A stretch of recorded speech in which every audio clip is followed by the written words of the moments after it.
Welcome everyone to the Electrical Culture of Safety Livewire program, where we delve into all the complexities of creating a culture of safety within the electric utility industry. In each episode, we feature interviews with subject matter experts, industry leaders, safety professionals, and field personnel from across the industry, where we discuss ways to develop a collective reflection of the perception, attitudes, and shared experiences of the safety culture within our industry. Welcome to ECOS Livewire. Well, welcome, folks, to Electric Culture of Safety Livewire. And we have a very amazing story for you today, Livewire story from Mr. Kenneth Lynch. And he's been gracious enough to share his Livewire story with us, our ECOS line team throughout America, nationwide. And special guy. I think we're going to learn a lot as far as awareness and as far as watching out for one another. And so let me go forward here and read Ken's bio to everybody. And I've lived in Southern Delaware all my life of 62 years, and I've been with the company for 37. He works with Delmarva, and I was hired on March 1st, 1988 as a laborer at the Indian River Power Plant in Millsboro, Delaware. He transferred to Substation Division of the company in Salisbury, Maryland, to become a Substation Technician in 1990 through 91. I had my electrical contact accident with a 12,000 volt breaker on January 6, 1993 in Ocean City, Maryland. From there, I spent 93 days in Francis Scott Key Medical Burn Center in Baltimore, Maryland. I went through 15 surgeries while I was there, and the result was the amputations of my left arm, right hand, and my right, fourth, and fifth toes. I got married while I was in the burn center on March 6, 1993. After months of rehab, I returned to work part-time that October of the same year as a Stockkeeper, and returned to work full-time January 1994. I am presently a Toolhandler in the same department. I have two outstanding children, my son Benjamin, which is now 25, and his new bride. And he puts here my favorite daughter-in-law, Sydney, and my daughter Taylor, 31, her husband Chris, along with their two boys, grandsons Jake and Logan. They all presently live in Port St. Lucie, Florida. A little warm there. And I also have an older brother and sister, their families that live nearby. My mother and father are both deceased. In my presentation, a moment in time that I have done for different parts of the company and different organizations across the country. I speak of how my life was before the accident, what happened the day of, the 3-month hospital stay, along with the 15 surgeries, how it impacted my life forever, and how safety is vitally important to have the ability to go home to your families at the end of each day.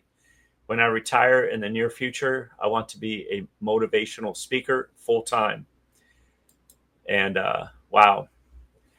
So we are graced by your presence, Ken, and welcome to Electric Culture Safety Livewire, brother. Thank you. Thank you for having me. It's a pleasure to be here. Man, what a story. So yeah, it's a story. It's quite the story to tell. Well, let's get into your life, like a synopsis of. I mean, you got in this industry, and you probably like in high school, and as you became a young man, you probably you never imagined these things in your life today. And so tell us about some of your background prior to getting into this trade. Well, before I started working at the power plant there at Indian River in Millsboro, Delaware, I was a mechanic for a little while. I was a drywaller for a little while, a painter for a little while. But ever since I graduated high school, I knew that I wanted to go into the electrical industry, whether it be the power plant, line crew, substation work, or something. It was one of the better jobs in the area at the time, and that's just where I wanted to go. And I was fortunate enough to be a temporary at the power plant for a little while, for a couple years, and then I said earlier, transferred over to substations in Salisbury, Maryland, and everything was going great. And it was just a regular January day, about 45, January the 6th. And we got called to Ocean City to work on a breaker. The booking had low oil, so we went there, and about 3 o'clock in the afternoon, put the piece of equipment out of service, done the work, and my partner at the time, John Snipple, he wanted to have it electrically tested, double tested.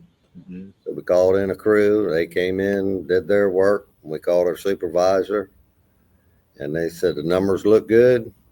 You'll put the leads back in, take the grounds off, re-energize it. We'll see you in the morning. So as we're walking out of the building, I tell my partner, John, I said, look, I'm going back up on top of the breaker. I said, I don't want to be out here all night. I said, I'm already getting cold. Temperature's dropping. It's overcast, and I hated cold weather back then. And I had a dog I was worrying about that was still in the house. I knew he was going to make a mess.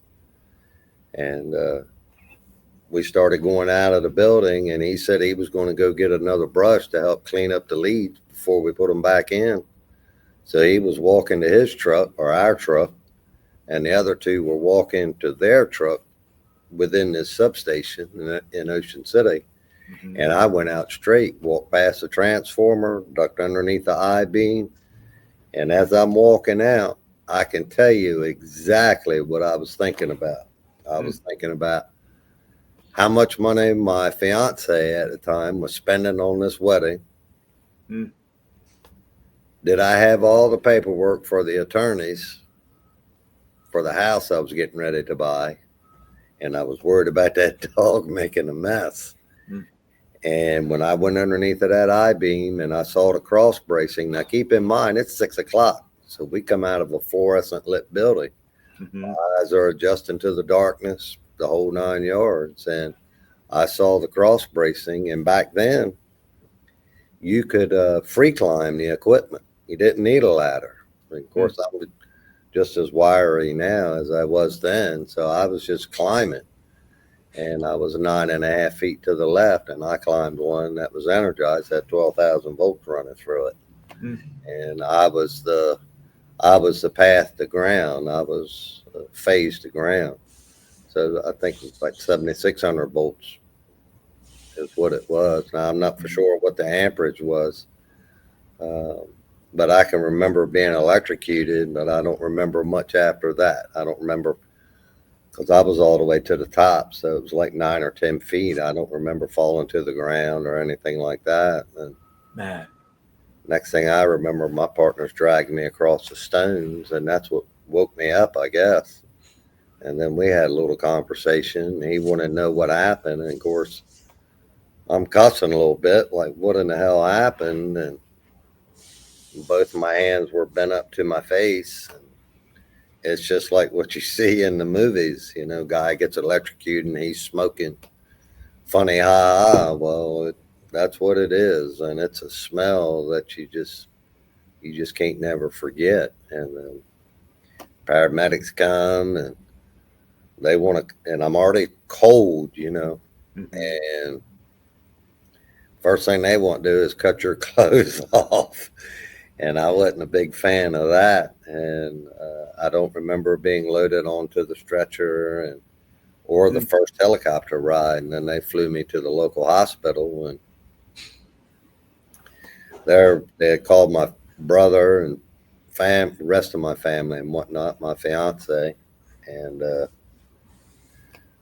here I am in a OR or a emergency room or something somewhere in Salisbury.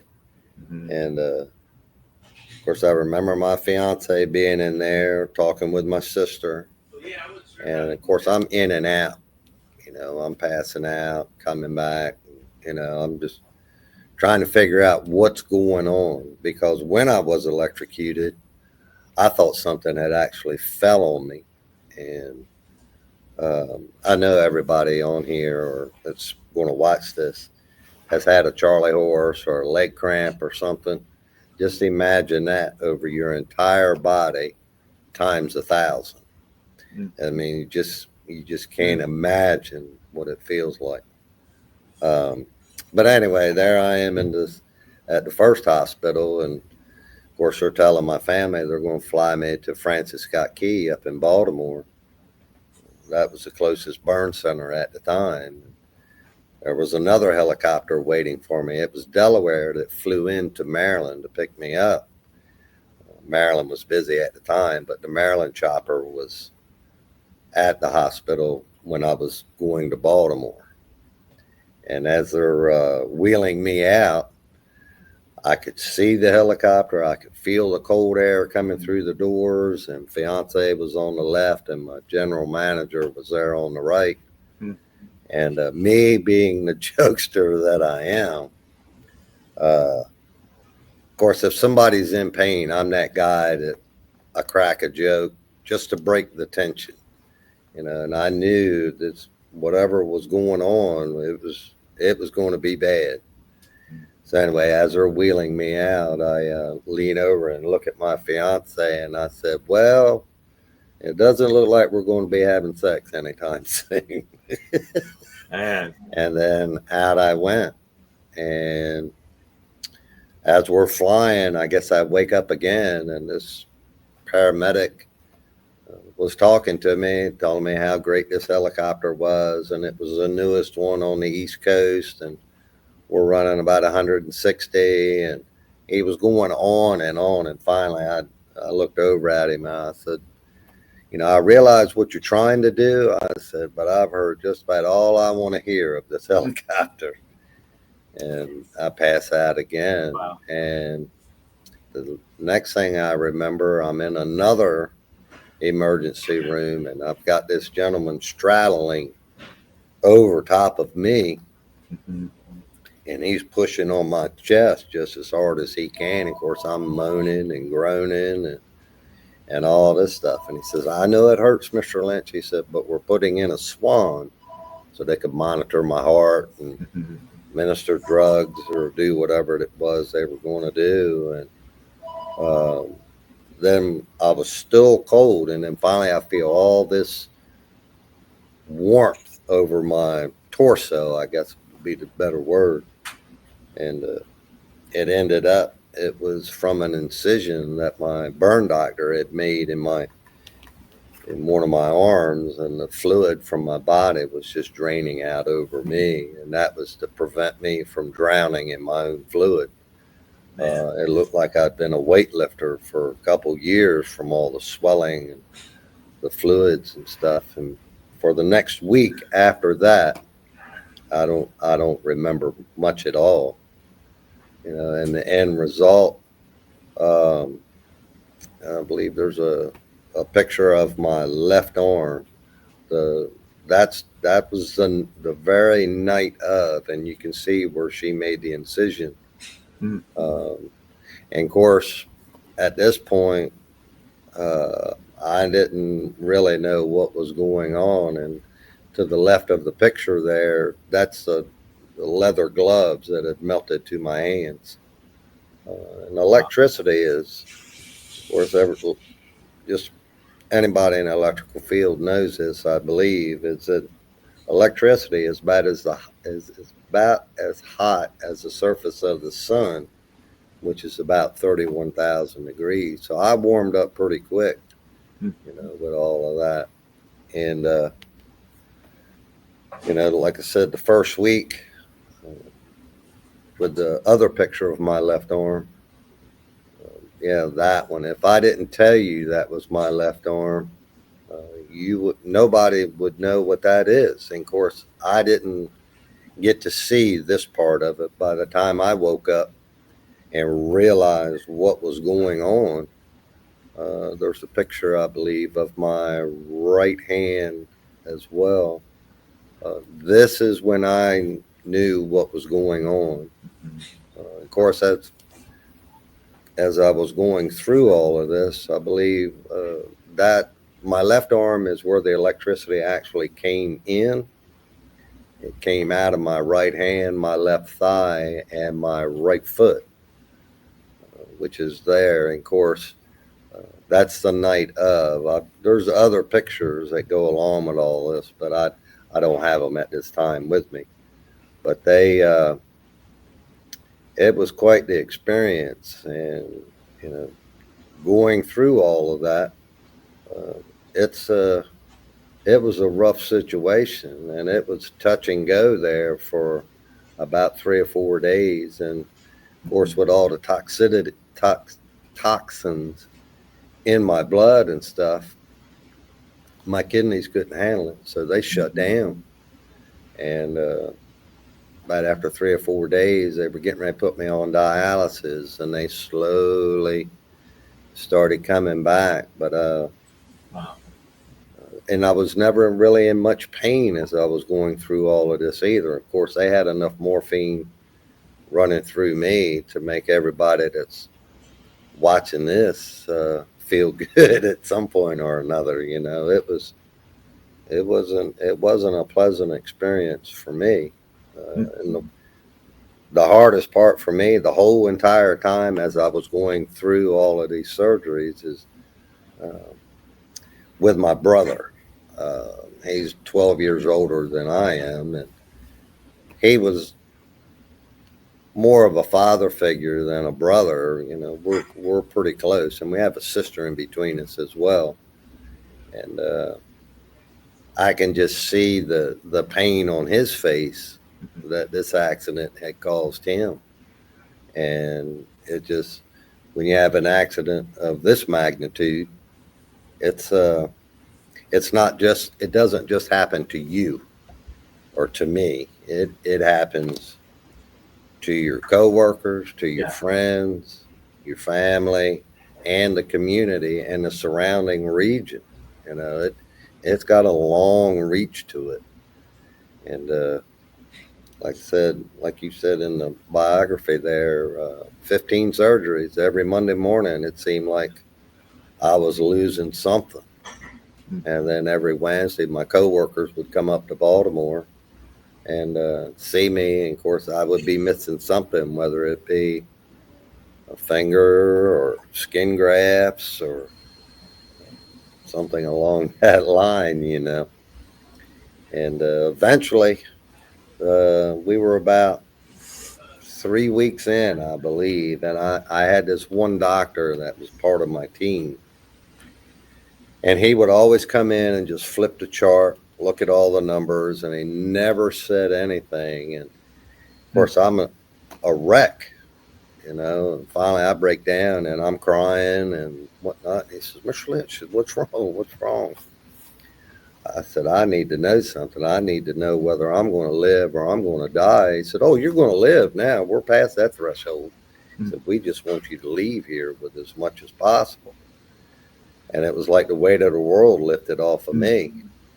It's, of course, you're receiving the get well cards and phone calls and people coming to see you. And if you think about the phone cards, the get well cards, somebody's got to go to the store, pick out the card, bring it home, fill it out, sign it, put a stamp on it, send it out. That's about an hour out of everybody's day. And man, I was getting a lot of cards, like 10, 15, 20 cards a day. And finally, the lady that was delivering the mail, she come in, threw a stack on the bed one day, and she says, "You're going to tell me something. You're going to tell me right now." She said, "You're just not some poor old country boy that had a bad accident. Either you're the mayor of the city you live in, or you're the president of the company that you work for." And I said, "No, I'm just a fortunate guy that has a lot of good friends that that care about me. So as I'm going through this accident, and figuring out what's going to happen, it's just like all those get well cards and the phone calls and the people coming to see you. That motivated me to stay positive and try to get well, so they didn't waste their money on a card and coming to my funeral, But it was an awful lot to go through. I mean, there was some dark days. It's just like, why me? Right. And I love helping people. I always enjoyed that. And of course, the way that I am now, I don't get asked to do that too much. People assume, and of course, it gets a lot of people in trouble, and whatnot. But like I said, when my brother was there and they were changing my bandages, it took me about a month before I would even look at them. If they were working on my left arm, I just looked the other way, or if they were working on my left arm, I would look away. Right hand, look away. My foot, I didn't look at any of it, and I could just see it on his face, when they were undoing the bandages. And of course, the bandage thing was every 8 hours, and it took like an hour and a half every 8 hours to change all that mess. And jars upon jars of Silvadine, and of course, you get to know the nurses that are there, and they become your family. And we had some long conversations. We watched movies together, and a little 10-inch television 32 years ago. So you get really close to people. And like I said, the surgeries, the skin grafts are what hurt the worst, where they harvest the skin from. That was the worst pain. And my doctor at the time, Leslie Wong was her name, and she was the top surgeon at that time. And they were trying out a new bandage, or where they take the skin from. They were using this, I don't know what this stuff was called, but they would lay it over where they took the skin from, and it just keeps it cool. Well, the stuff that they were originally using would get brittle and get stiff, and then when they tried to pull it off, they were pulling against everything, and that really did hurt. And they were trying this new stuff that stayed pliable the whole time, and when they went to take it off, it never hurt. Now they call that the Lynch bandage. Wow. So, not my way of getting any kind of fame, I can tell you that. But, Wow. Well, Ken, it's incredible. Let's go back 32 years. okay. You're with your crew. It's dark. It's January. You said 6 p.m. So it's probably dark out, correct? Oh, yeah. Yeah. So it's dark outside. You're tired. You're hungry. You've got to take care of your dog. Cold. Right? And what about, it was cold. And what about your crew? Your crew is probably feeling similar. How were you all, your crew, as far as connecting? Well, my partner and I, we were good. I mean, everything was good. It's just that I didn't want to drag out the overtime. The other two, they sort of wanted to drag out the overtime, just for the extra money, which I get. But, like I said, I was cold. I was thinking about everything else. And my partner, cold weather didn't bother him. It would be 30 degrees and he'd have a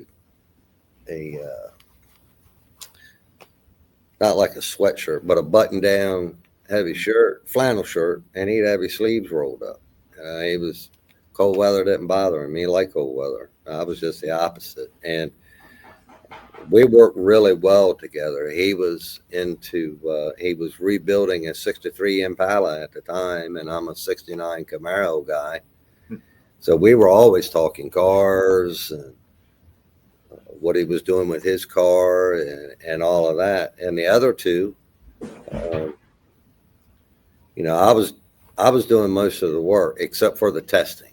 I let them do the testing. And I'm that guy that if they're testing, how can I help? Let me see what I can do to help you to get this job done. That's just didn't matter where John and I were. We would always pitch in and help instead of just standing around. You're there to work anyway. So make the time go by. Just like that night, it was the four of us, and just an unfortunate being at the wrong place at the wrong time. And as far as the safety aspect of it, we had all the safety stuff that we needed for that time. Like I said, you could free climb the equipment back then. Yeah. Whether it be a breaker, transformer, whatever. But now there's three rules in our rule book. Got to have a ladder. Ladder's got to be tied off. Can't free climb the equipment, and you got to have adequate lighting. Now the only lighting we had was from the headlights of the truck, and of course they were milked over, and a spotlight from an incandescent spotlight on a truck. So it wasn't illuminated very well. Yeah.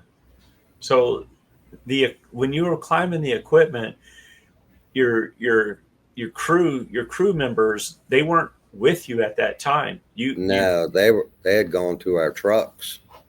My partner had gone to his truck to get another wire brush, and the other two went to their truck for something. Yeah. And I was there all by myself, and I just climbed to the top, and they saw a big flash. Of course, I lit it up like a football stadium, and that's when John, he come running over. He actually thought the equipment had blown up.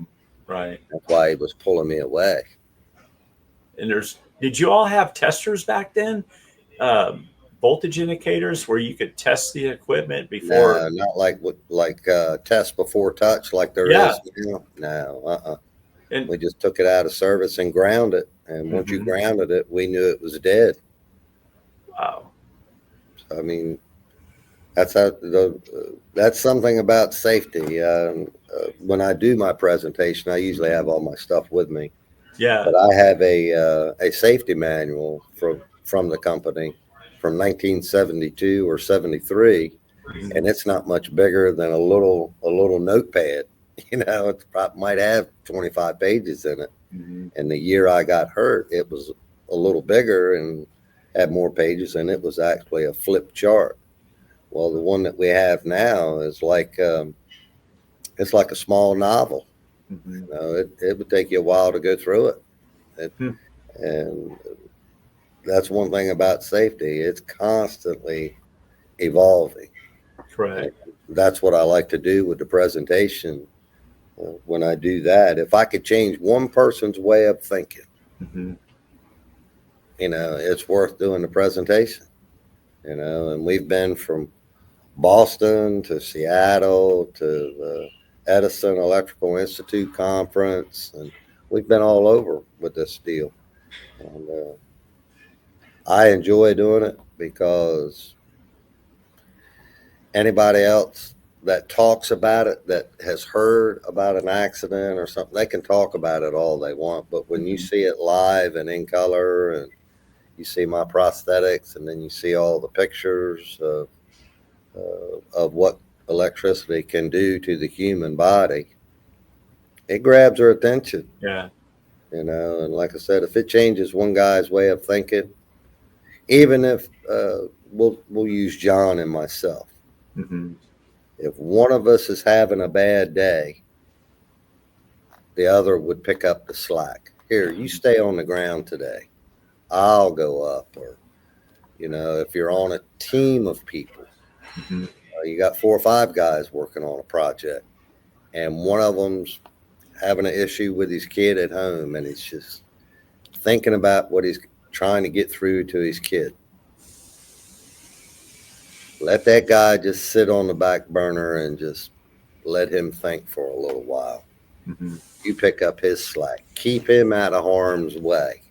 Right. You know, his mind's already clogged up. He's worrying about his kid, or had an argument with his spouse, or whatever the case may be. Mm-hmm. If you realize that somebody is not having a good day, just let them sit back and relax, and you just help them out. Right.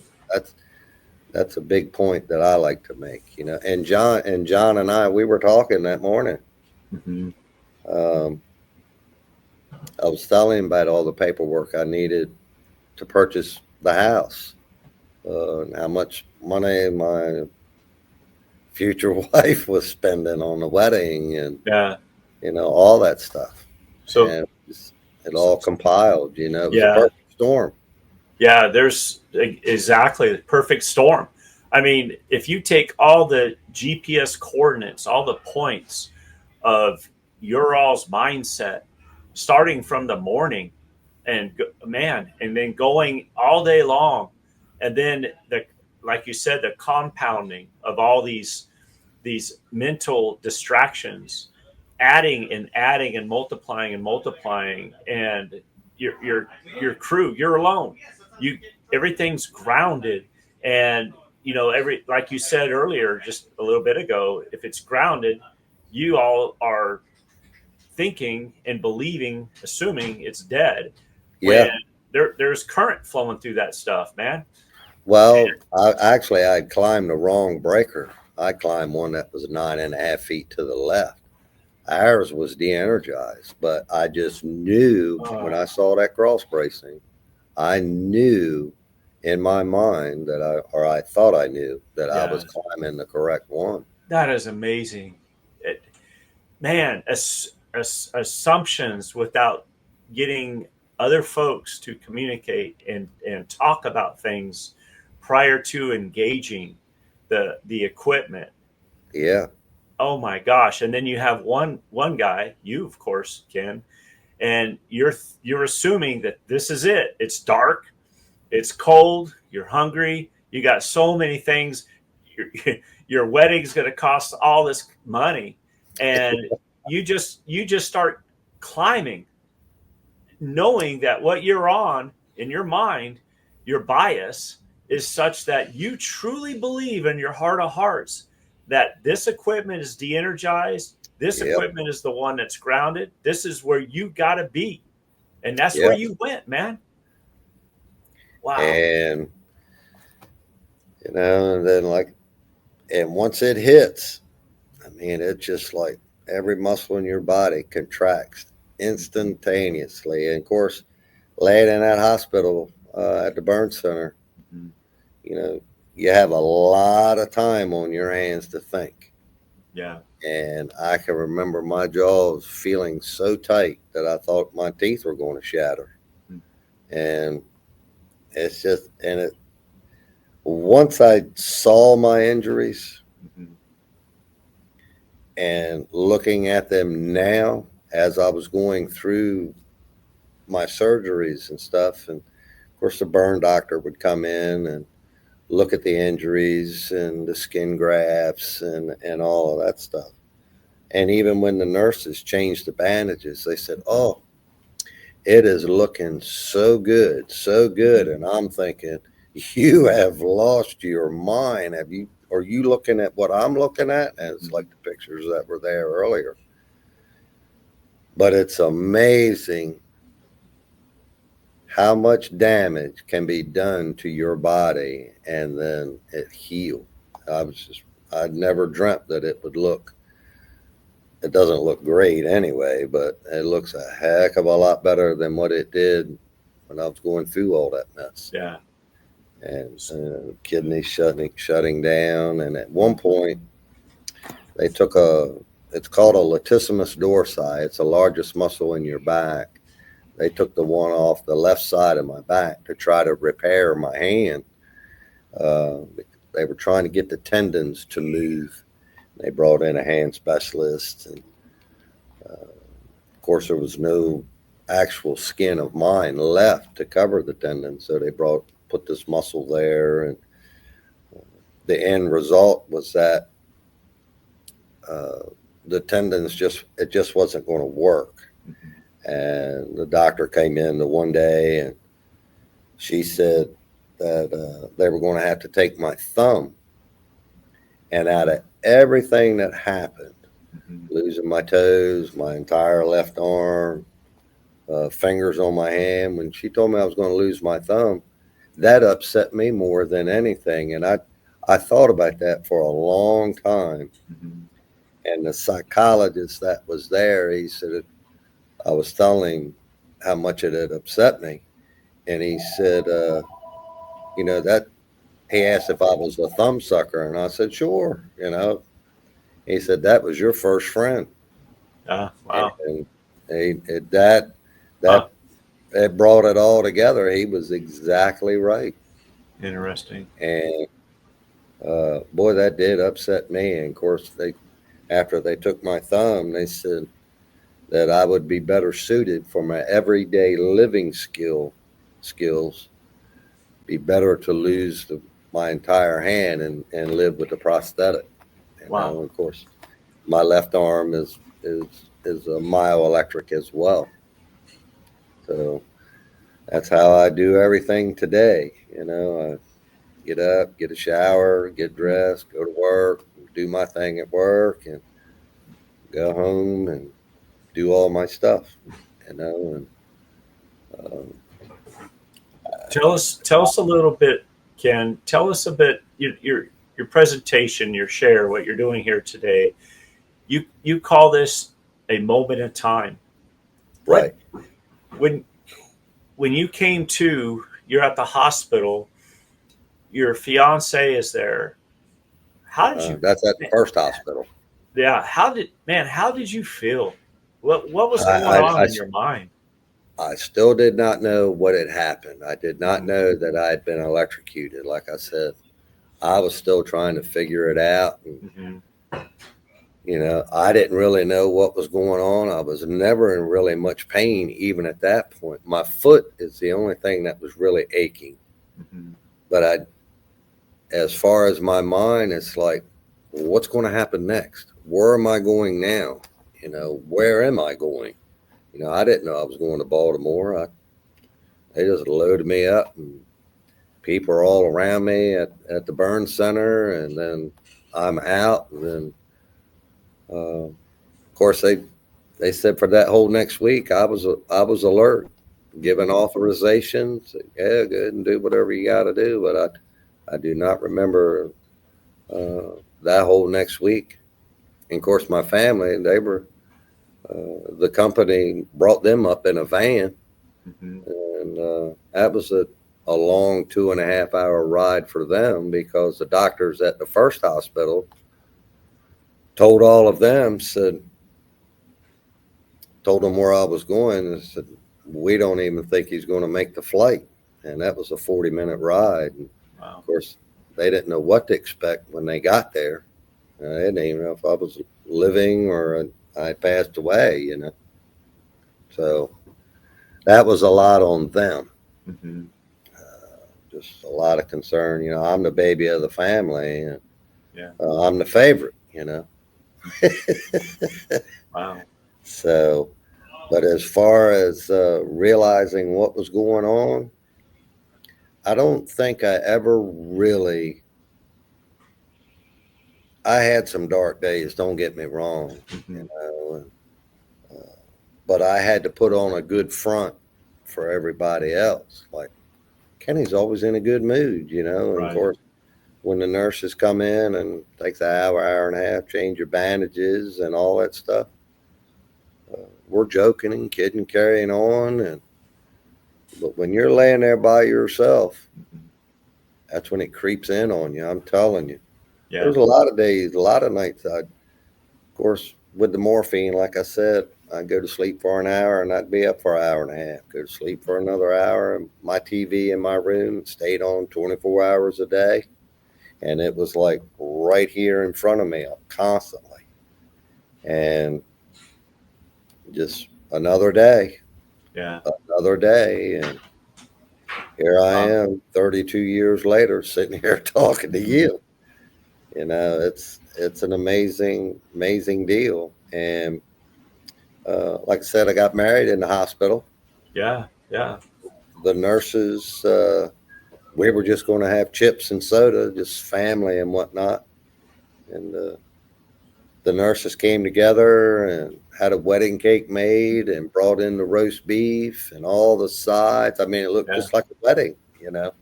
Mm-hmm.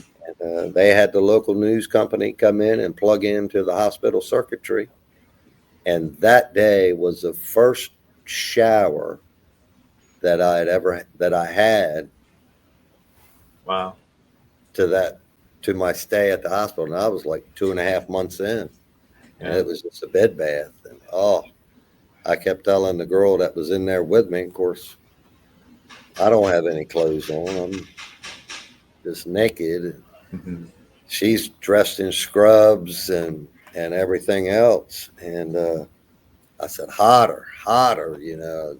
It was almost like a steam bath. That shower, that was the best shower I think I'd ever had in my life. And this poor girl, she was just drenched. And at one point I told her, I said, look, I said, if you pass out, I said, I can't help you. And I said, if you don't take your clothes off, that's all right by me. And, you know, I was trying to be nice. I weren't trying to be a pervert or nothing, you Right. know. Right. I was trying to help her out as well, but I could hear through the walls somebody talking, and they were saying, "Are you going to the wedding tonight? It's going to be on at 6:00." Mm-hmm. And the Channel 2 News, like I said, they plugged into the hospital circuitry, and I think they added up. There was between 4,000 and 5,000 people that watched us get married. Wow. And the best part about it, I didn't have to pay for none of the food, nothing. So all that worry for nothing. Yeah. It cost me my right hand and left arm, and we had two beautiful kids. And Yeah. 11 years later, we parted ways, but it wasn't due to my disability. We'd already gotten through all of that. It was thought the grass was greener on the other side, I guess. And I wish them well. Wow. So, but I got a daughter that's 31. I have a son that's 25. And of course, we're both married and they're living in Port St. Lucie. And I fly down as much as I can to see them and my grandkids. And man, life is good. I might not have everything that I'm born with. I've left some, but I tease a lot of people and say, well, I'm too good at take all at one time. So God just took one piece at a time. Yeah. Yeah. I'm blessed to wake up every day, and when I retire, this is what I want to do. And, a moment in time and get paid to see the country, you know, or the world. Not too many other countries I want to go to with everything that's going on, but you know, I'll travel anywhere. So Ken, going into all this and going through all this, I heard a main ingredient that you brought up that helped you, and that main ingredient was having a positive mindset. Yes. So go into share a little bit of that positiveness that helped you get through that. Share with us. The way that I look at things, you could take any problem in the world, and there is something positive about any accident that you want to do. We'll use mine, the amputation, you know. And I work for a company that their main goal is safety. They want everybody that comes into work leave the same way they came in with everything that they come with. And I really believe that my accident allows me to help people in other ways. Like the line crew, they see me every morning when I come in. And of course, when I'm wearing a short sleeve shirt, the prosthetics are what you see. They don't see me. I mean, they do now. They know me now. Yeah. Yeah. But like the new guys, hey, what happened to him? And it's like a constant reminder. This stuff that we work with, it doesn't matter if you're black, white, green, or galvanized. Mm-hmm. It does not discriminate, and it will take you away from here just as quick as anything. I am more fortunate. They said that if I was a little heavier, of Mm-hmm. course, I only weigh a buck 34, and I only weighed that much back then. And if I was heavier, had any fat on my body, that they said it would have hung in another millisecond, and it probably would have destroyed my heart. Like all my organs Yeah. are all okay. Right. But the main thing is, for me, Mm-hmm. safety is priority number one. If you can't do that job safe, or if you're going to take a shortcut, Yeah. you got to be willing to take the circumstances that come with it, because you might get away with it 99 out of 100, but go ahead and cross that line and do it that 100th time, and you'll be in a hospital bed like I was. And it doesn't come cheap. You know, the company, I think the last I'd heard, they got like 1.4 million involved with me. And that's with the prosthetics and anything medical that I may need. You know, the hospital stay alone was like $750,000. That's 3 months worth of stay. And of course, I didn't get into all of that. I didn't want to know all of that, but that is Yeah. the figure that they work with. And that was 32 years ago. That was So 32 years. The Lord only knows what it is yeah, now, you know? I would imagine it would be close to at least triple. Yeah. And these young guys today, um, they got little kids. Me, I got grandkids. Mm-hmm. Um, when you go home tonight and you're chunking a ball to your son, it's baseball season, and he's 4, 5, 6, or 5, 6, 7 year old. Um, you want to be able to go home and do that. Yeah. If your daughter's into cheerleading, you want to be able to go watch her cheer. I've been to everything that both of my kids were ever in. I think I missed one practice with my son with Pop Warner football, and I think one cheerleading thing with the football team. But I was at every practice, every game, because I made up my mind once my kids were born that they're not going to be teased about their father when they're Yeah. going through school. And I made a point to let myself be seen, even though I really didn't want to wear the short sleeves. I just said, the heck with it. My kids are more important. So I got to know their friends, and they got to know me, not my prosthetics and my disability. Yeah. And all that went away. And now when I see these young adults in the store somewhere, and they come, hey, Mr. Kenny, how are you doing? You know, shake my hand. And you remember that time on the baseball team and all this, that, and the That's other. awesome. That's And awesome. as far as my daughter, I picked out every one of her prom dresses. Mm-hmm. I said, Dad, I want you to come and look at these, you know. And of course, I'd go to the store, Yeah. and she calls me every morning at 8 o'clock, between 8 and 8:30, chit chat just for a couple minutes, make sure her dad's okay. And my son, you know, we talk to each other 2 or 3 times a week. And they're my they are my greatest accomplishment. And I'll go to the ends of the earth for them, as well as the rest of my family, my brother, sister, brother-in-law, Yeah. sister-in-law, his nephews. You know, family is number one. Yeah. Absolutely. So, Ken, take us you're in charge of a crew. You're out working. It's January 2026, and it's late, and you're in charge of this crew. And there's 3 guys on your crew, and you have a similar situation, and your scenario is basically getting ready to repeat. A lot of guys have things on their mind, things at home that they bring with them in their minds to work. Different family scenarios, friends, issues, struggles, and you're in charge of this crew. Man, how give us some insight how you're running this crew, knowing all these things, because you're close to your team, you're close to the men that are on your crew, you're very close to them, and you recognize that something just doesn't seem right about this night, and there's just a lot going on tonight. So how are we going to come together, and how are you going to supervise and run this crew, and the leadership?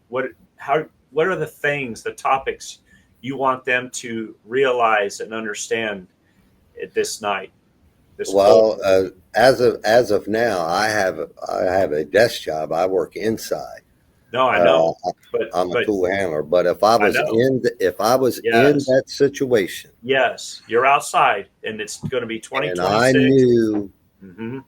with me being the way that I am and whatnot, and going Yes. through everything that I'd gone through, and I knew Bobby was having a bad time at home. Mm-hmm. And he was a guy that was going to be in the bucket or climbing up to the steel or whatever it may be. And it got dark on us. The situation changed. I would say, look, fellas, and it's cold.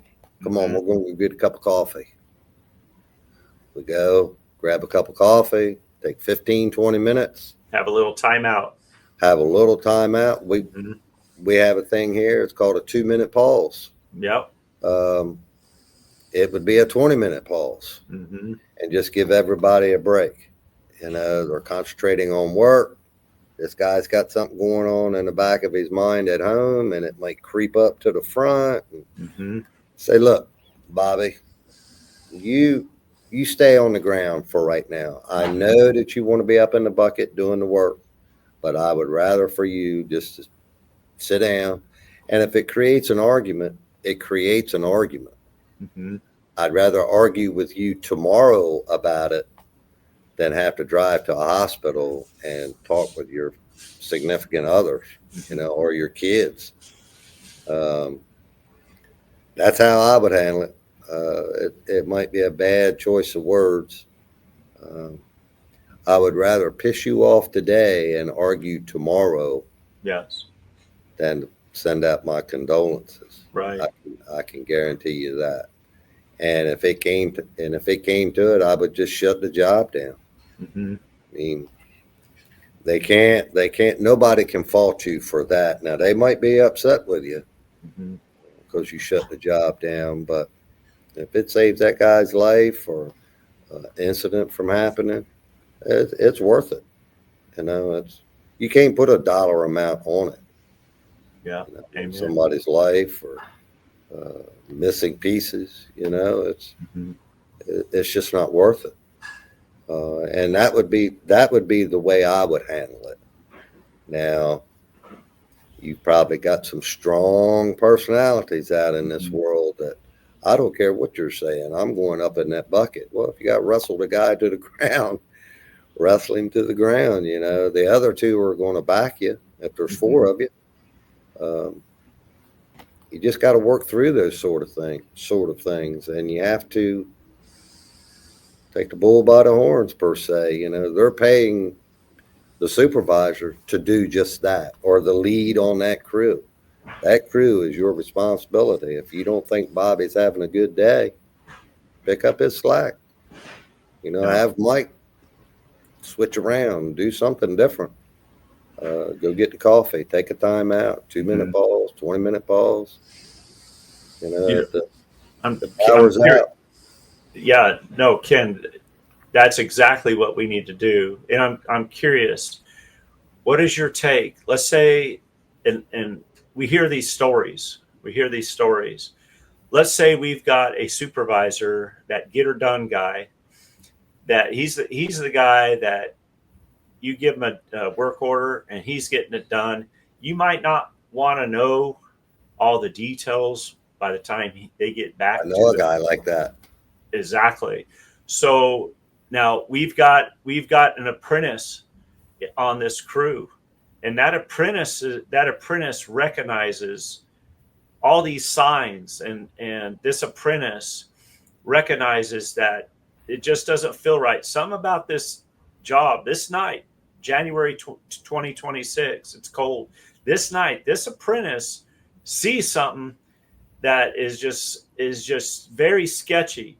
Do you all share and practice and train an apprentice and teach and give them the ability for that work stop authority, Yes. stop work authority?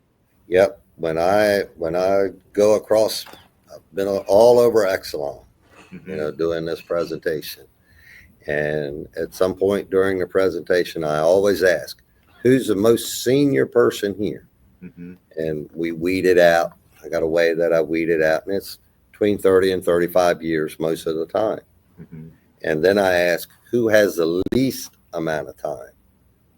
And then they say, well, this Bobby has 6 weeks. All right. Got a 35-year man and a 6-week man. Mm-hmm. Who is the safest between the two? It's not the 35-year-old man, because he's learned all the shortcuts, Mm-hmm. and they're bleeding over to the 6-week man. But I stress it that the 6-week man has just as much power to shut that job down as that 35-year-old man. Now, it might create an argument, but if this guy over here doesn't feel comfortable, Mm-hmm. shut that job down. Yeah. I don't care what you have to do. Like I said, it might aggravate some people, but that guy's stopping that job for a reason. Mm-hmm. You should always listen to your gut. Your I like gut that. will never steer you wrong, I ever. like that. I've gone against it, Mm-hmm. and it's cost me sometimes, Yeah. playing cards or whatever, Hmm. but you just, you got to go with your gut. And these young guys today, they might want to be some heroes in there, but Mhm. that safety book didn't get thick by everybody obeying the rules. That's right. Each one of those rules, we'll use mine, the ladder, the lights, and all that. Mhm. That's written in blood. And 99% of them are the same way. It's either a fatality or Mhm. somebody was extremely hurt, and a new rule pops up. And those rules are there Mhm. to allow you to go home to that little league game, Mm. watch your daughter cheerlead, go to ballet, do whatever. I'm going to tell you, that is the most Mm. exciting part of my life, was just watching them grow. And when my kids looked out and they saw their dad there, and they just grinned ear to ear, like, there's my dad. They never once saw my disability. They love me for who I am, not for what I don't have. Yeah. Now, when I was teaching them how to tie shoes or doing something, I would have to physically talk them through it. I couldn't just whip them up, tie your shoe. He goes around the tree, make a loop, and in through the hole, there's your bow. I had to talk them through it. Yeah. And they've turned out really, really well, and I couldn't be more proud as a father, to put up with me, and what I had. And of course, some kids are just curious. Like we were on the beach one day. We got to drive on beach up here.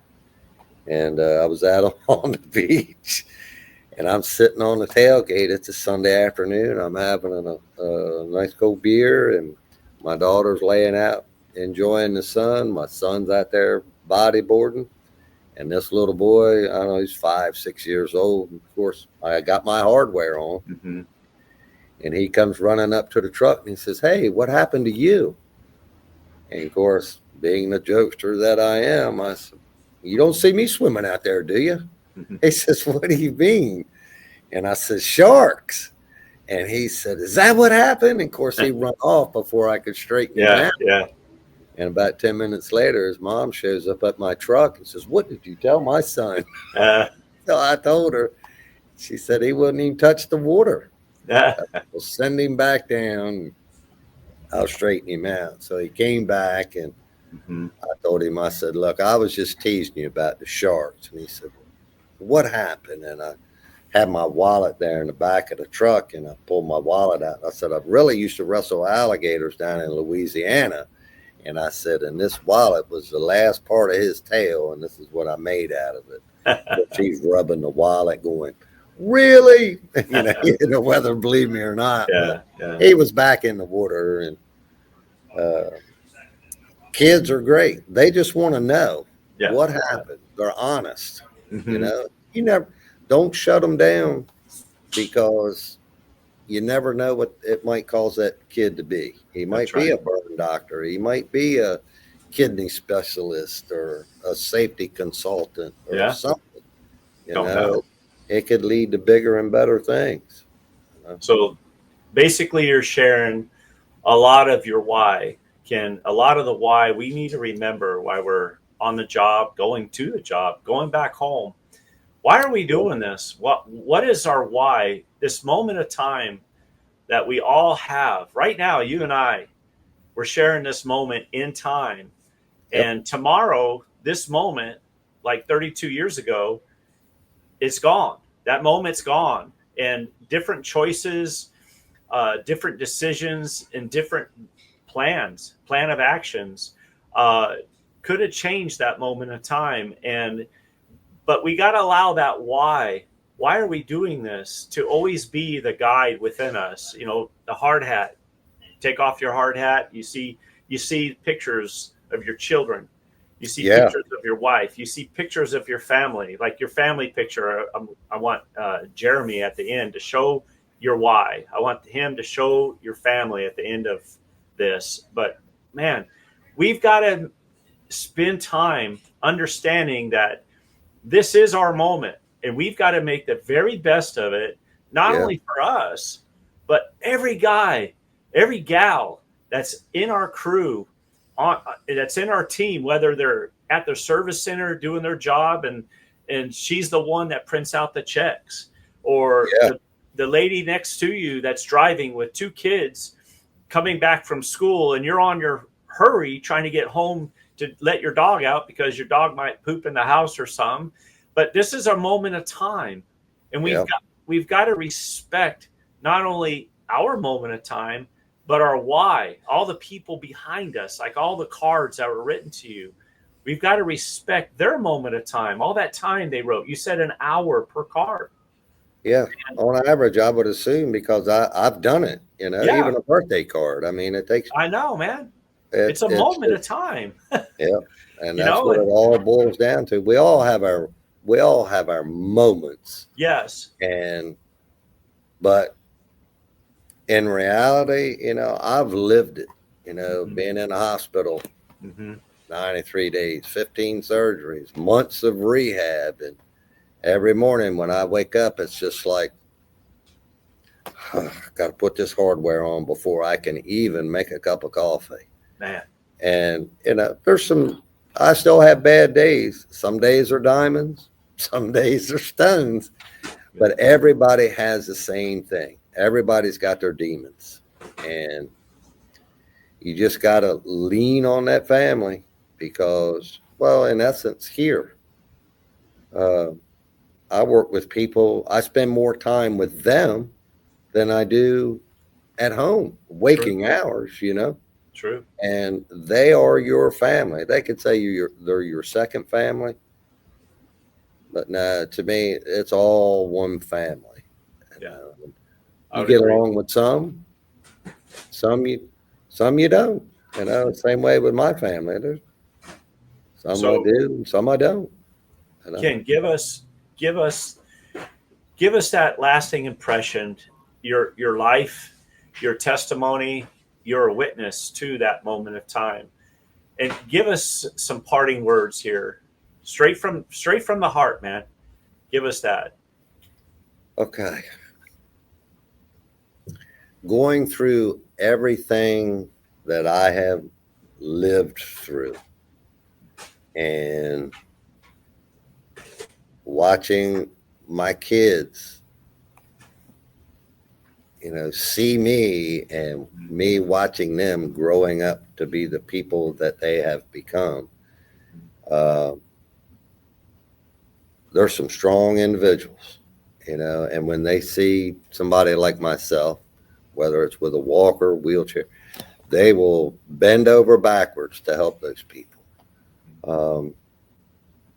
But living through all of that, it might sound a little cliche. If I could go back in my life and change that one moment in time, if I could take all the safety stuff from today back to that day, you and I wouldn't be having this conversation. But safety is priority number one. A lot of companies, safety's priority. Yeah, be safe, be safe. Wear your gloves, your steel toe shoes.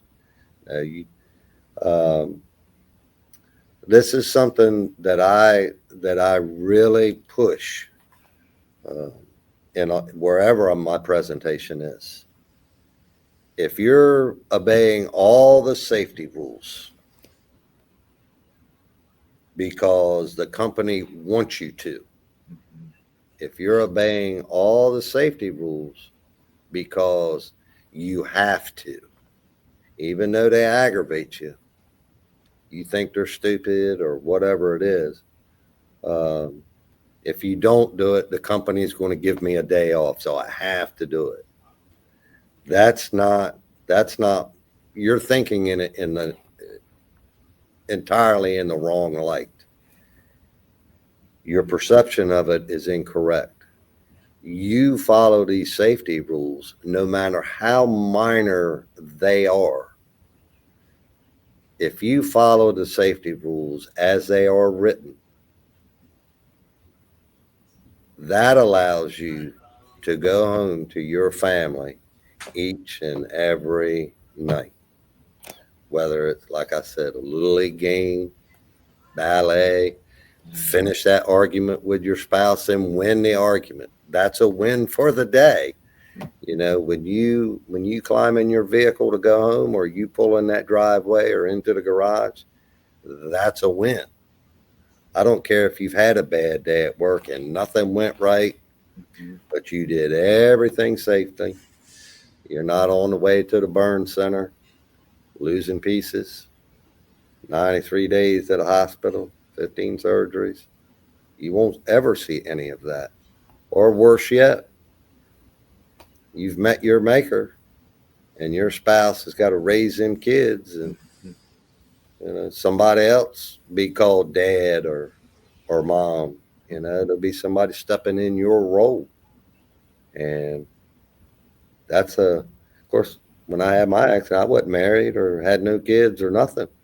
I was going to miss a lifetime of stuff. I was 30 years old. I'm 62 now. Man, life is good. Now, it might take me a little while to do things, but life is good. And my parting words would be follow them safety rules, because it's a perception thing. If you look at it like, hey, this allows me to go home, then you're looking at it in the right light. If you're looking at it like this is a pain, your mind's more worried about why you're doing that, why you're tying off that ladder versus, Like, I'm tying off this ladder so the ladder won't fall, so I get to go home. That's my biggest takeaway. It just allows you to have other moments in time. Amen. And I think we've got a picture somewhere, or you're going to show it whenever. Yeah. Jeremy will put it up. My kids, and of course, Yeah. this past Christmas, I'm the guy in the red, as you can very well tell. The guy next to me with the beard, and that's my son Benjamin, and my favorite daughter-in-law, Sydney. Next to her is my grandson Jake, which is my daughter's son with the long brown hair. And the little guy front and center is Logan. And the big man on the end is my favorite son-in-law, Chris. And if that's not enough for me to follow all the safety rules and to go home safe, then I don't know what else to do. But wow, that's what it's all about in the end, is family. Incredible. Whether you have an argument or not, it's all good. It's all good. It's our moment of time here, Ken. That's it. All in a nutshell. An amazing story, Ken. Man, I so do have appreciate something you. I want to show you this. I try to have a little fun. Yeah. I just recently had a new prosthetic built, and being I was electrocuted, I don't know if you can see that or not. Oh, that's lightning all over it and stuff. That's wild, man. That's cool. You got to have some humor with it. Yeah, you got to have some humor. At the same time, we got to be serious about our why. Yes. Yep. Why we're doing it. Yep. So appreciate you coming on board, Ken. Sure. This is so powerful, and I know for sure that your story, your live wire story, will continue throughout many generations. And appreciate your heart, brother. Appreciate your heart. You're more than welcome. I'm glad to do it. Anybody wants me to come to their place, just give me a holler. You know how to get up with me, and we can go from there. Awesome. Yeah, we'll set up some contact information or something at the end. Okay, brother? Sounds good. All right, man. Thank you. And hang on. Jeremy's going to finish this up, and just very grateful for your visit with us. Thank you. My pleasure. Good seeing you. You too, brother.